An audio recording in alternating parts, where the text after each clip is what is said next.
Chapter 4. The first week. As soon as both of Salazar's feet crossed the threshold, the bell towers that framed the entrance hall began to chime in welcome. The entrance hall vibrated and dust fell from the ceiling. The portraits that resided there, along with the first-year students, covered their ears because it was so loud. Through it all, Salazar blinked back tears and struggled to get his emotions under control. "Thank you, my dear. Your welcome means so much more to me than you realize. I am truly honored, and I promise that one day I will step foot through those doors in my true form, but for now, I must remain as I am. Thank you, Hogwarts. It feels good to be home." What was that racket? I felt sure that the whole place was going to come down on us. The little black snake demanded as they made their way into the great hall. "I'm sorry, my friend," Salazar whispered into his sleeve. "The castle was welcoming us. Well, tell it not to do that again." Salazar chuckled lightly, patted the snake's head, and glanced around the room. All the students looked stunned, and he could hear whispering all around him. People, it seemed, were more interested in why Hogwarts did what it did, versus the upcoming sorting. The professors looked confused, but Dumbledore was talking to the witch who led them in. The sorting commenced and Salazar waited patiently for his turn. Neville and Hermione became Gryffindors, and Malfoy, Crabbe, Goyle, and Nott became Slytherins just like he expected. "Harry Potter!" Professor McGonagall called out. The room hushed, and Salazar saw Dumbledore sit up and stare at him. He also noticed Severus Snape sneering at him, but McGonagall smiled before placing the sorting hat on his head. "Sweet mother of Merlin!" The hat shouted out loud, and nearly leapt off his head in surprise. "Sir!" The hat couldn't finish what it was going to say, because Salazar reached up, clamped its mouth shut. Thankfully nothing but mumbling was heard. "Did you honestly have to yell that out loud?" Salazar grumbled. "Well, I'm sorry, Salazar, but I was expecting Harry Potter, not you." "I'm sorry to disappoint you." "Oh, it's not that. In fact, I'm thrilled. No wonder the castle was singing. It all makes sense now. Shall I call out Slytherin and be done with it?" "Not yet. I know that Dumbledore is going to want to know what all that was about, but you must promise me not to tell him. Your secret is safe with me. You obviously have a purpose here, and I will not stand in your way. I must say though, Harry Potter was likely to go to Gryffindor. Are sure about Slytherin?" "I am. No doubt I would murder half of Gryffindor House for getting on my nerves before the first week was over. Besides, there are people in my house that I wish to keep an eye on." Salazar could hear the hat chuckling in his ear. "I understand. Well, let me call out the house." "Very well. Slytherin!" the hat shouted, and Salazar placed it back on the stool. Salazar chuckled, folded his hands behind his back, and nearly skipped over to the Slytherin house table. He had a large grin on his face as he took a seat at the very end of the table. The entire Great Hall was deadly silent, and Dumbledore looked to be on the verge of a nervous breakdown. Salazar knew that whatever plan he had for Harry Potter had just been shattered. After the sorting finished, Dumbledore stood up to announce the feast, and the table sprang to life with all the food they could eat. "What is that I smell? Is that the chicken you promised me?" "It is," Salazar answered, as the little black snake emerged from his sleeve and slithered onto the table. Several people sitting around him gasped in surprise. "Would you like some?" "I think so. I'm starving," it answered. "All that standing around made me impatient. I need to eat." Salazar chuckled, and pulled a few pieces of chicken apart for his friend, and placed them on the table. "There you go, my friend." "Thank you, Speaker," it said, and began to circle and strike at its prey, before swallowing a small piece. "Take that. Take that, I say." This time Salazar laughed at its antics, but then began to place food on his own plate. During the meal, he looked around the Great Hall. Nothing about it had changed since he last saw it, but he thought that was a good thing. He happened to look up towards the head table and saw that Professor Snape was staring at him in shock, but there was another professor with a turban on his head who was sitting beside Snape. That man was watching him and the snake with curiosity, and a bit of amusement. Salazar didn't know what to make of it. The feast ended, and all the food disappeared. The little black snake didn't like that and demanded that it come back immediately, but Salazar told it that the food would be back in the morning. Dumbledore stood up to make announcements during this time, but Salazar was only half listening. There was one thing Dumbledore said that caught his attention though. The third-floor corridor is off-limits to everyone who doesn't wish to die a painful death, Dumbledore said, and then he finally dismissed them. Like I said. Put a sign on the front door. Reckless Gryffindor. Well, at least I know where to begin my search for the stone, he thought as he sighed and shook his head. They headed down into the dungeons, and despite the excitement around him, Salazar was tired. Being 1,000-year-old man in an 11-year-old body was not easy. When they reached the common room, he smiled and looked around. Nothing had changed, and this pleased Salazar even more. Where are we? What is this place? The snake asked as it poked its head out of his sleeve. I am home, my friend, he said simply, as he followed the prefect to the first-year dorm. I like it here. Salazar smiled but said nothing as he claimed a bed along the back wall. There were 5 other boys in this dorm besides himself. Malfoy, Crabbe, Goyle, Nott, and Zabini all claimed beds either by the door or the bathroom, but Salazar was content with what he chose. The others kept an eye on him and the snake, but for the most part, they ignored him. He changed into his pajamas and carefully coaxed the little black snake off his arm and next to his pillow. Speaker? Yes.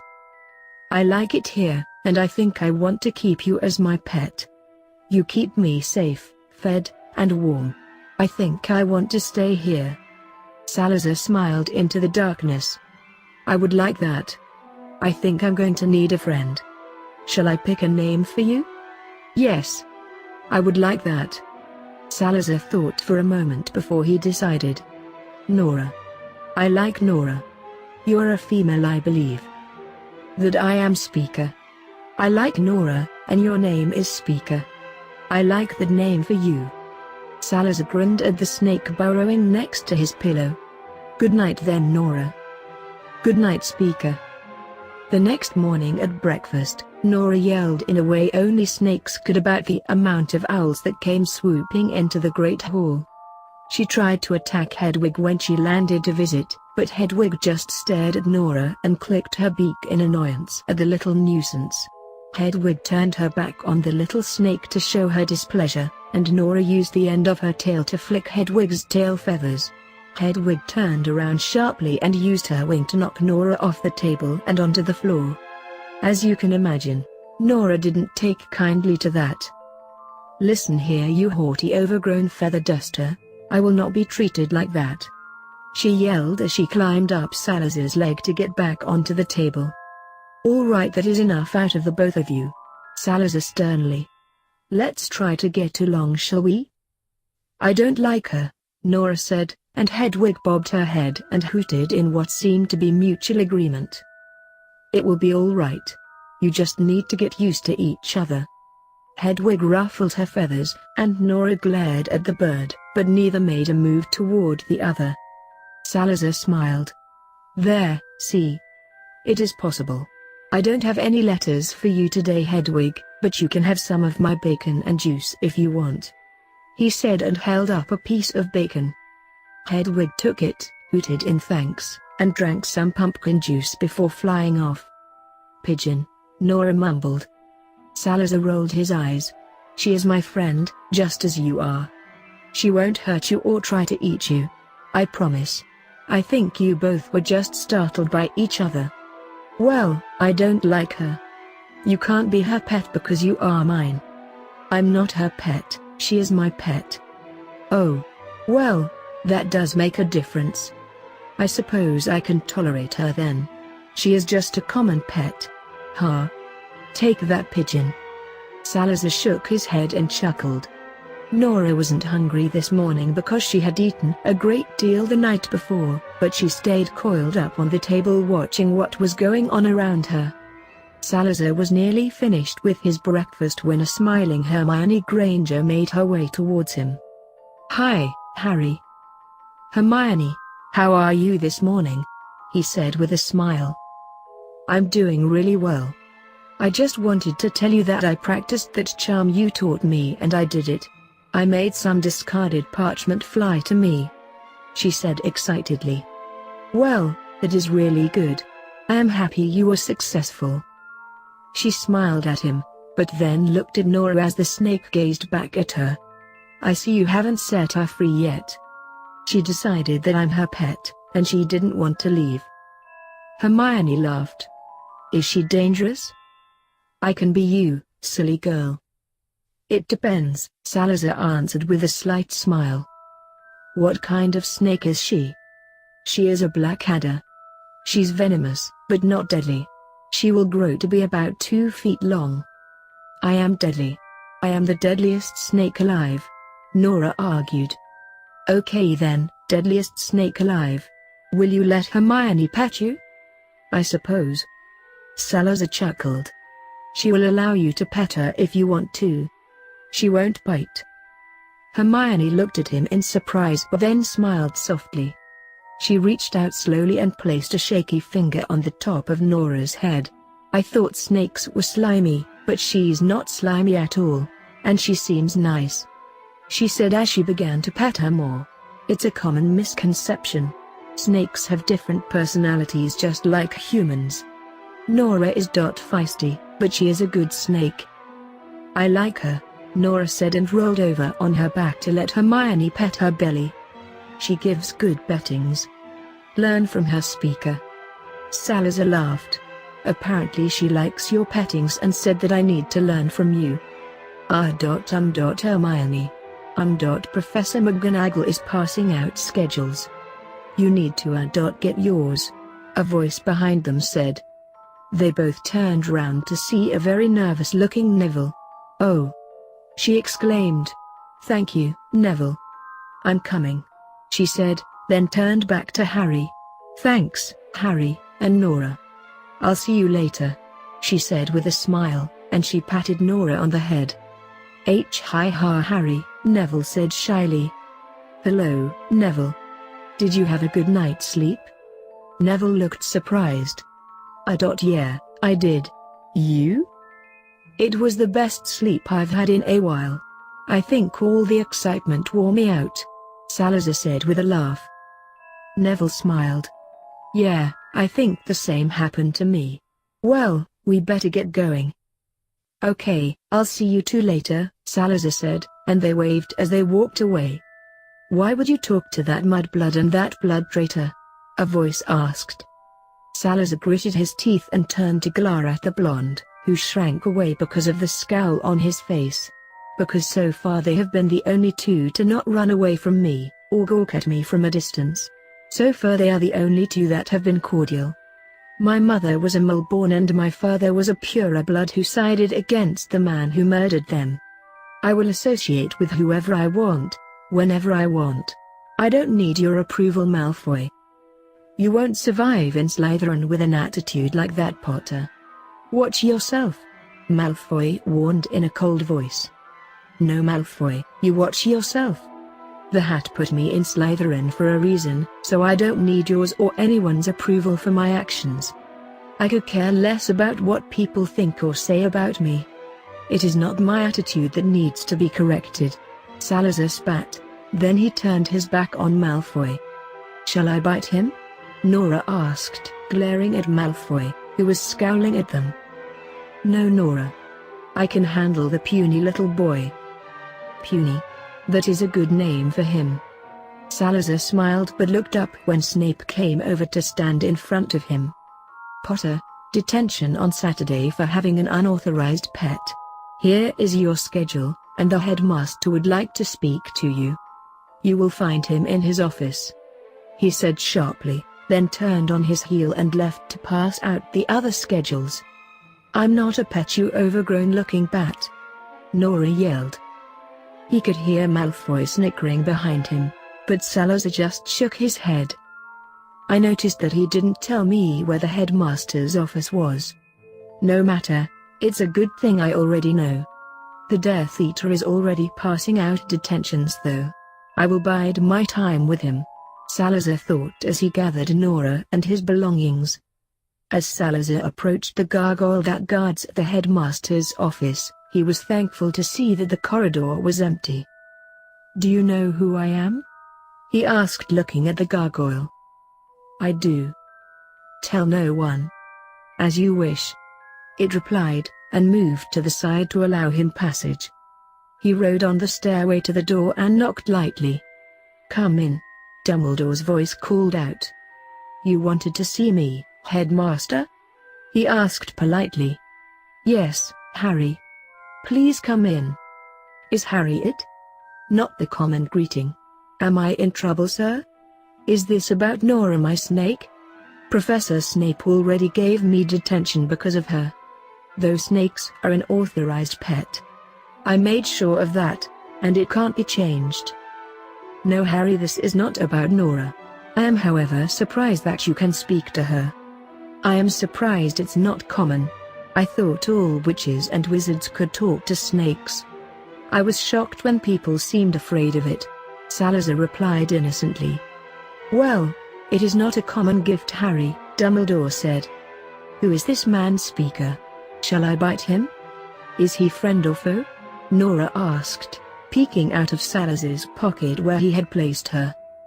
"No, he is the headmaster. He is very respected. He is not a foe. Please don't be mean," Salazar answered. He knew very well that Dumbledore could understand Parcel tongue, but the man could not speak it himself.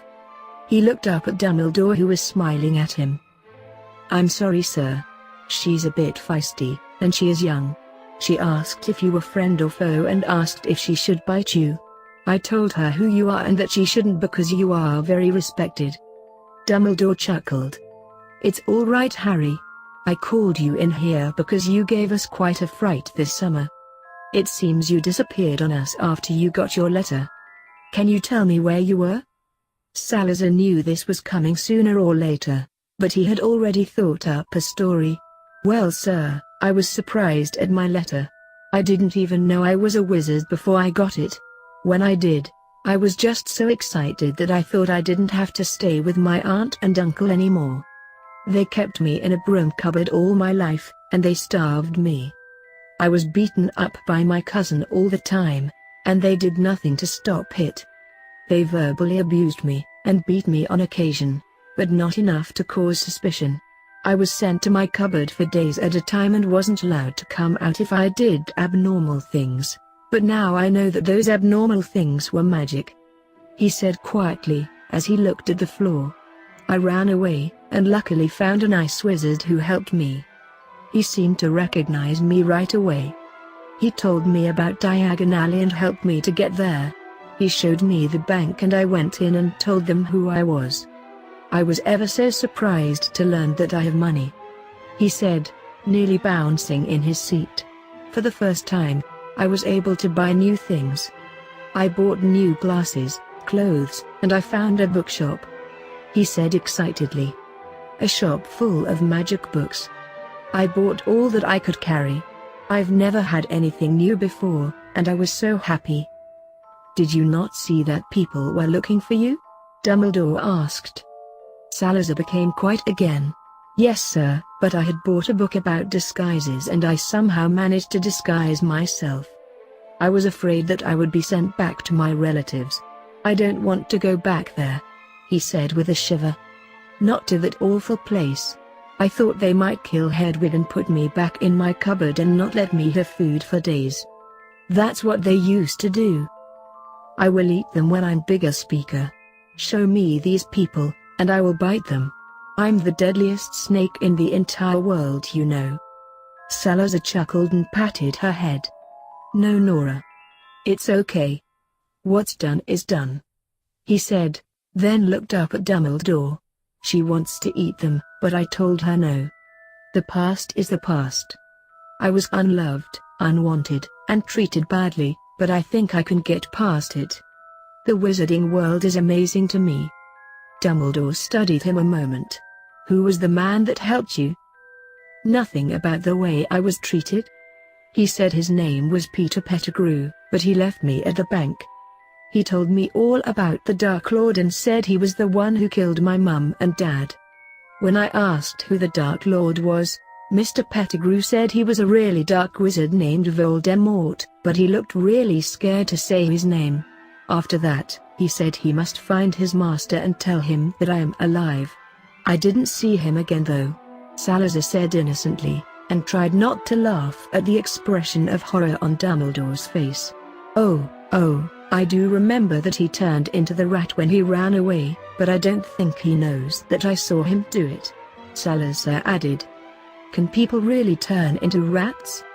"Can I?" "Yes, Harry, but not for a very long time. Tell me, where did you live while you were away from your aunt and uncle?" "I used my disguise and stayed at the Leaky Cauldron. I didn't cause any trouble though. I promise." Dumbledore smiled at the squirming boy. "I'm sure you didn't, Harry, but can you answer me one more thing? What happened with the Sorting Hat?" "I already told you that Albus," a voice above their heads said. "Do you not trust me? I told you that I was surprised that he was the famous Harry Potter." "Yes, thank you, Hat, but I want to hear it in Harry's own words," Dumbledore said with a frown. "I was just surprised that the Hat yelled at me. I told him that I was sorry that I squished his mouth," Salazar said quietly. "That is all right, Harry. Okay, I do believe that you have transfiguration. You will be late if you don't hurry to class." I don't know the way," he said, purposely growing red in the face. Dumbledore smiled at him. "So you don't? Very well, I will escort you." They left the office and Salazar followed Dumbledore through the castle. When they got to the classroom, Salazar realized that they could have been there in half the time by using at least 3 different shortcuts, but he didn't say this out loud, of course. "Pardon me, Professor McGonagall, I have Mr. Potter. I apologize for keeping him so long," he said with a twinkle in his eye. "I understand, Professor Dumbledore. Mr. Potter, please find a seat." "Yes, Ma'am. Thank you, Professor Dumbledore." "You're welcome, Harry," he said with a grandfatherly smile, and then he turned to leave. The class was pretty boring for Salazar. After all, he could turn a match into a needle wondrously and in his sleep, but he purposely said the incantation wrong just so he wouldn't get it on the first few tries. They were sharing the class with the Ravenclaws though, so after one of them managed to get a match to turn pointy, he decided to just compete for the spell. McGonagall was impressed and praised him for it. She showed it off to the whole class, much to Salazar's amazement. He felt sure the head of Gryffindor would just nod and walk away. Nora sat on the edge of his desk the whole time, but she managed to remain quiet. She seemed to think that the stern witch would turn her into a needle if she spoke even a word. Professor McGonagall seemed a bit unnerved by Nora, but she didn't say anything bad about her. Herbology was next, and Salazar enjoyed Professor Sprout's teaching. Nora seemed pleased with the class too, though not necessarily the teacher. Nora liked hiding in the dirt and among the plants, but Professor Sprout had asked Nora not to jump out of the plants and scare the other students. This class was shared with the Hufflepuffs, who all seemed afraid of them, but thankfully Nora was not targeting them. She was targeting the Slytherins, but Professor Sprout seemed to find her antics and choice of victims rather funny. After lunch came History of Magic. Salazar chuckled when Uric the Oddball was mentioned because he remembered the eccentric wizard when he was at Hogwarts. The lad had been sorted into Ravenclaw, and Salazar remembered Rowena saying how odd the young wizard was because the lad wore a jellyfish on his head. He was not impressed with Bins though. The ghost put the class to sleep and didn't even notice it.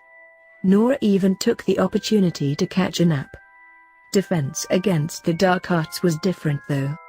He was not impressed with Quirrell at all. The man's stuttering problem was a hindrance to his teaching, and Salazar had half a mind to stun the man and teach the class himself. Nora, who sat on the edge of his desk, didn't like the professor either and said she would bite him if he didn't start speaking correctly. There was something odd that happened in the class though. Every time Salazar would lock eyes with the professor, the horcrux in his head hurt. It wasn't something Salazar expected, and it seemed very odd to him. He decided to think on it before jumping to conclusions because there could be many reasons for why that happened. Needless to say though, it unnerved him. The rest of the week went by much the same, but Salazar took the time to refamiliarize himself with the castle and its secrets. Some aspects of Hogwarts had changed over the years, but for the most part, things were the same. Most of the secret tunnels were intact, but there were a few changes. The tunnel that led from Hogsmeade to the castle no longer started in an empty shack, but instead in Honeyduke's cellar. This tunnel had once been an escape tunnel so that the residents of Hogsmeade could find shelter from the Mulls in the more fortified castle. This was before the invention of Mull-repelling charms though. Most of the other tunnels were there, but one was caved in. Salazar's personal tunnel that he had built for himself was still intact.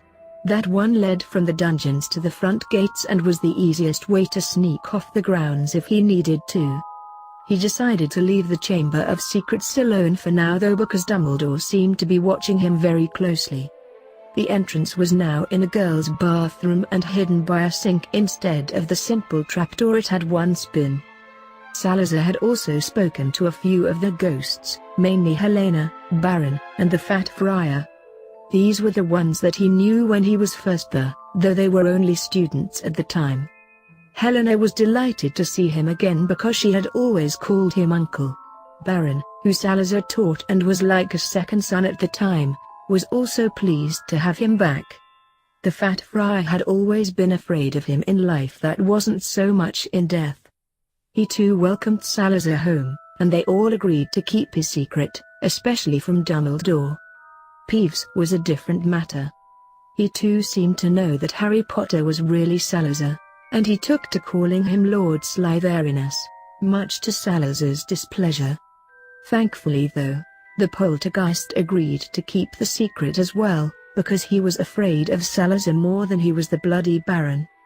Overall, Salazar was pleased with his classes and the professors that taught them, the exceptions being Quirrell and Binns. There was one more class and professor that he was interested in though, and that class was on Friday. Snape had either ignored or avoided him the whole week, and they hadn't spoken since that first day when Snape handed him the schedule. That, however, was fine with Salazar. He was still amazed that Dumbledore had employed a former Death Eater, and he wanted to know why. He was going to find out, one way or another.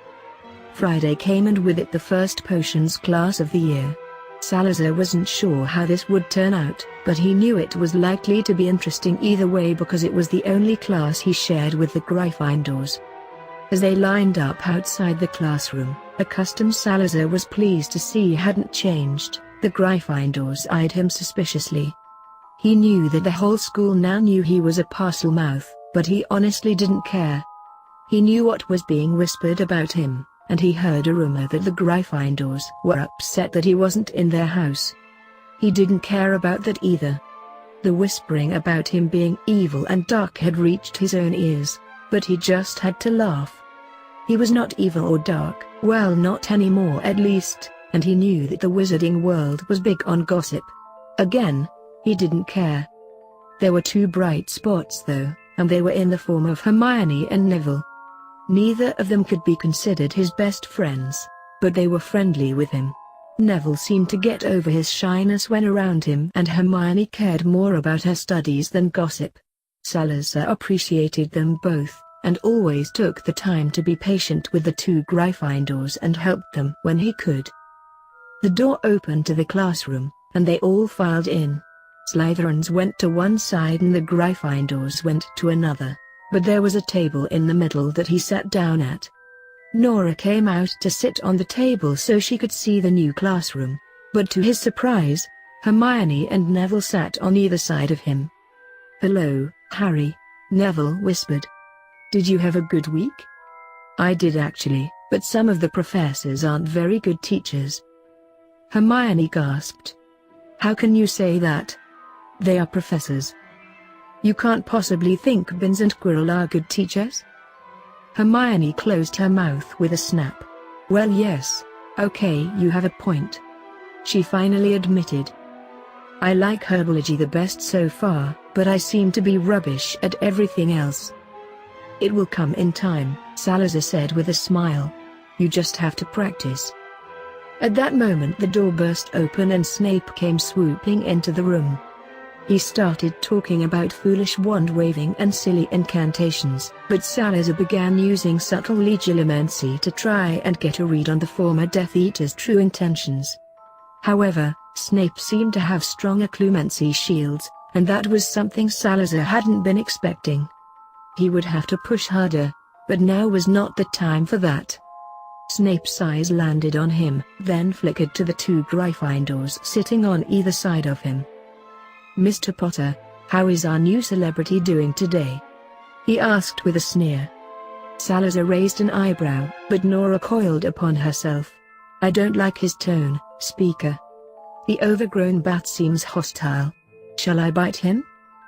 No, Nora, don't strike. Yes, he is hostile, but I will deal with him in my own way. Very well, but I will keep my eye on him. Snape watched this exchange with a small barely noticeable flinch, but Salazar caught it. He steepled his fingers, sat up straight, and looked at Snape with a condescending smile. To be honest, Professor, I don't really like being the center of attention. There are rumors about me going around that are really hurtful and untrue. I've lived with Muzz my whole life and I didn't even know I was a wizard until I got my letter. I just want to learn all I can about this new life I never knew existed. Snape stared at him, and his eyes flickered over his body posture. Then he glanced at Nora, who was still coiled and sitting in front of him. Salazar smirked slightly when Snape turned away quickly and headed away from the table. He knew that Voldemort would often sit like that in Death Eater meetings, and Salazar was determined to rattle Snape's cage as much as possible. Today you will be making a cure for boils. The list of ingredients is on the board, along with examples of how to cut them up. The instructions will follow shortly. Began, Snape said, before sitting down at his desk at the front of the class. He doesn't seem to like you, Neville whispered a few minutes later. It will be okay, Salazar assured him. Let's just not give him a reason to target us. Pay attention to how you crush the snake fangs though. You still have some big chunks. They need to be crushed to a fine powder like the picture on the board. Your potion might blow up if you don't. Neville stared at him and paled. Oh, okay. Thanks, Harry. You're welcome, Salazar said and smiled as the boy began correcting his mistake. He chuckled silently when Hermione immediately rechecked her own crushed fangs. The class passed with little incident, and Snape paid him no mind. Except at the end of class. Potter, he snapped. Stay behind. Salazar raised another eyebrow, but nodded and turned to Hermione and Neville, who looked nervous for him. Don't worry about it. I'll see you later. They smiled and shut the door behind them, leaving Snape and Salazar alone. Salazar walked up to the desk and stood in front of Snape. You wanted to see me, sir? What happened next shocked Salazar completely. Snape stared at him, and before Salazar realized what he was doing, Snape cast a wandless legilimency. He didn't get very far. Salazar threw him out of his mind before Snape could get any information. Then he cast a wandless disarming charm and had Snape tied up in ropes and bound in his chair before the disarmed Death Eater could blink. Axia veritaserum, Salazar said through gritted teeth, as Snape stared at him with wide and frightened eyes. Behind him, Nora was hissing with rage, but Salazar told her to keep back just in case she got hurt. Salazar smiled when the veritaserum landed in his hand. I figured you'd have something like this laying around, Severus, he said coldly and forced the liquid down the man's throat. That's a good lad. Swallow it. Very good," he said when Snape's eyes went glassy. "Why did you attack me?" "I wanted to know your secrets. I think you're lying about your life." "So you thought attacking a student with legilimency was the right thing to do?" "Yes. Legilimency is not supposed to be performed on a student. The mark of a good professor is to figure out if the student is lying or not. It's called using intuition. You never attack a child with something like that." Salazar growled as Snape stared at him. Salazar sighed, then glared at Snape. "Why do you hate me?" At this question, Snape began trying to fight the truth serum, but he succumbed anyway. "Because I have to. The Dark Lord would know if I treated you like I cared about you." Salazar raised an eyebrow. "Do you care about me?" "Yes." "Why?" "You are Lily's son." Salazar leaned back in his chair. "What does Lily have to do with anything?" "I loved her, and when she died I swore to protect you." "Where does your true loyalty lie?" Salazar asked, looking at the man curiously. Again Snape tried to fight the serum, but it was no use. "With Dumbledore." "Why?" "I was a spy for him. I spied on the Dark Lord. He knew I loved Lily, and when the Dark Lord targeted you, Dumbledore used that knowledge." "Do you regret being a Death Eater?" "I do." "Do you oppose everything Voldemort stands for?" "Yes." Salazar stared at the frightened young man but didn't ask any more questions. He summoned the antidote for the Verite serum and gave it to him, but kept the professor tied up. Snape stared at him with wide eyes while Salazar sat lost in thought. Who are you?" Snape asked cautiously after a few minutes had passed.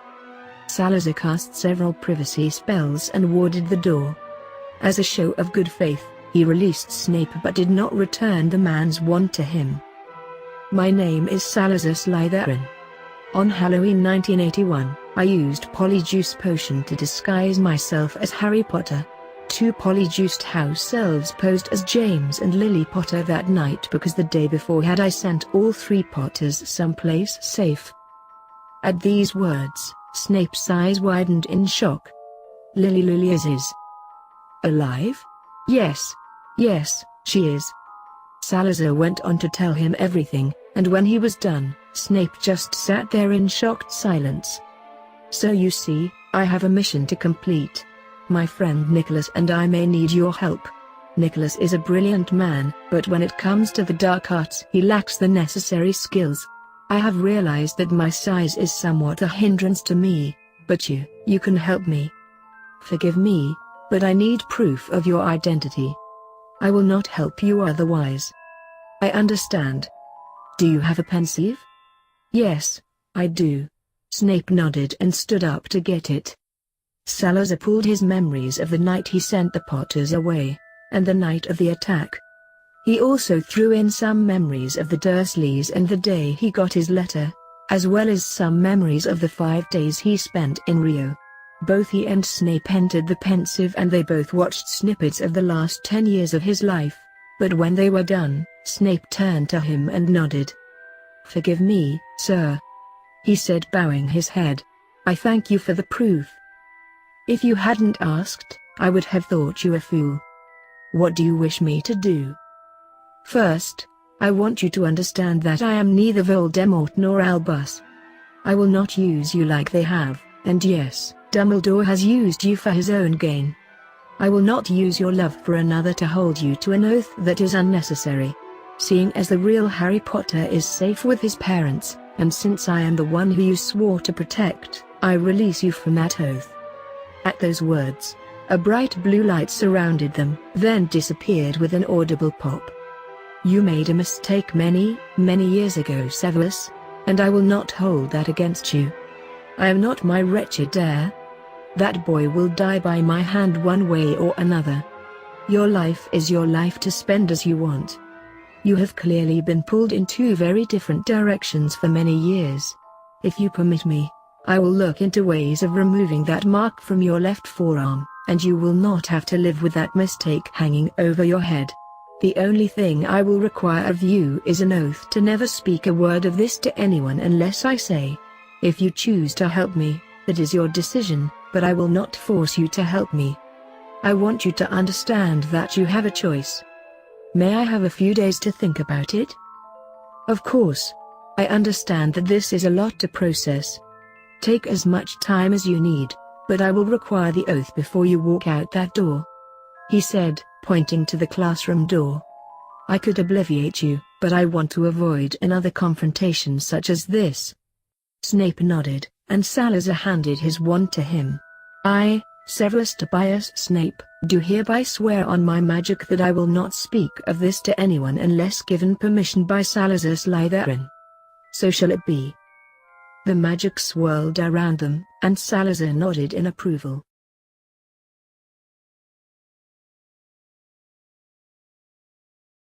Well, that's the ending of that chapter. I do hope you enjoy this video. If you like to see more, remember to hit that like button, subscribe to this channel and leave a comment down below. Until next time.